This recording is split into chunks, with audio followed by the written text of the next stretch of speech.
Hello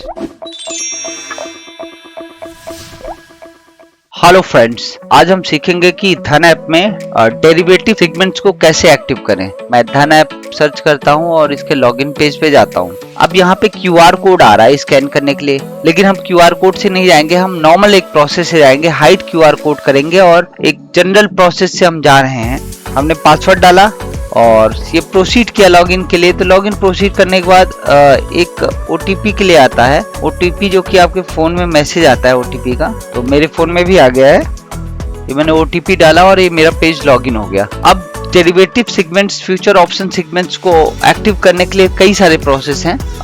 basically first process तो ये होता है कि अगर आप बैंक में आपका अकाउंट 6 मंथ पुराना है तो आप 6 मंथ की स्टेटमेंट दे दीजिए, आपका एक्टिव हो जाएगा। दूसरा प्रोसेस ये है कि आप अपनी सैलरी स्लिप दे दीजिए, तो उससे भी एक्टिव हो सकता है। तो आइए हम सारे प्रोसेस देखते हैं एक बार। प्रोफाइल में माई प्रोफाइल ऑन धन क्लिक करते हैं। यहाँ पे जो ये से मेरे नाम से एक वर्ड का आइकन बना हुआ है, उस पे हम क्लिक करके माई प्रोफाइल ऑन धन क्लिक करते हैं। तो हमारा ये पूरा हमारा पूरा पेज आ जाता है। पेज आने के बाद हम इक्विटी, एफएनओ एंड कमोडिटी पे क्लिक करते हैं। तो बेसिकली यहाँ सारे प्रोसेस बताया गया कि कौन कौन से प्रोसेस है जिनसे हम एक्टिव कर सकते हैं। तो एक तो हमको 6 मंथ की स्टेटमेंट चाहिए। अगर आपके पास पुराना बैंक अकाउंट है तो आप 6 मंथ की स्टेटमेंट यहाँ अपलोड कीजिए और यहाँ पे उस पीडीएफ या जो भी डॉक्यूमेंट अपलोड कर रहे हैं उसका अगर पासवर्ड हो, पासवर्ड डालिए and I declare that information and proofs provided by, click करके इस पे सेव एंड प्रोसीड कर दीजिए। तो तब भी वो करीब 2 घंटे बाद एक्टिव हो जाएगा। और दूसरा प्रोसेस है आईटीआर, आपके पास है आईटीआर सबमिट कर दीजिए, तो आईटीआर से भी आपको बहुत इजीली हो जाएगा। तीसरा है सैलरी स्लिप, सैलरी स्लिप में भी आप सेम प्रोसेस करिए, पासवर्ड दे दीजिए और क्लिक करके एक्टिव कर दीजिए। चौथा है कॉपी ऑफ नेटवर्क सर्टिफिकेट, आपकी नेटवर्क जो भी हो उसका कॉपी सर्टिफिकेट आप दे दीजिए, यहाँ पे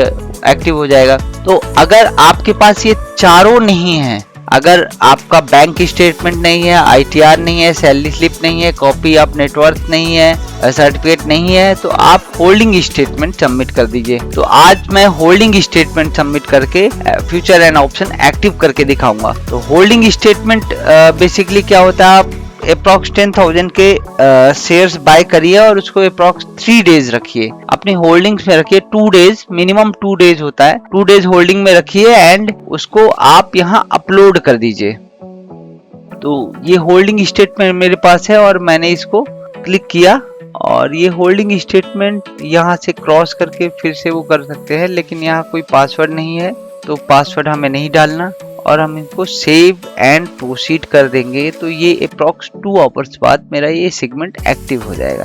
तो चलिए मैं इसको क्लिक करता हूँ और क्लिक करके आज हम इसको एक्टिव कर लेते हैं, options and future segments. Basically इसको डेरिवेटिव सेगमेंट्स कहते हैं। तो सेव एंड प्रोसीड करके क्लिक किया हमने। अब ये आपका सबमिट हो गया प्रोसेस पूरा। फ्रेंड्स, होल्डिंग स्टेटमेंट मैंने सबमिट कर दिया था। तो बेसिकली कस्टमर केयर ये कहते हैं कि 2 आवर्स बाद हो जाता है, तो कभी कभी 2 आवर्स में होता है, कभी कभी 1 डे भी लग जाता है। तो मैंने होल्डिंग स्टेटमेंट सबमिट किया था। अब देखिए मेरा एक्टिव हो चुका है। मैं अगर यहाँ पे आता हूँ अपनी प्रोफाइल पे और क्लिक करके माई प्रोफाइल ऑन धन क्लिक करता हूँ, तो अब देखिए यहाँ पे सेगमेंट्स में मेरा ये एफएनओ एंड डेरिवेटिव सेगमेंट जो है एक्टिव हो चुका है। तो इसमें basically equity, F and O, currency and commodity, everything is active now.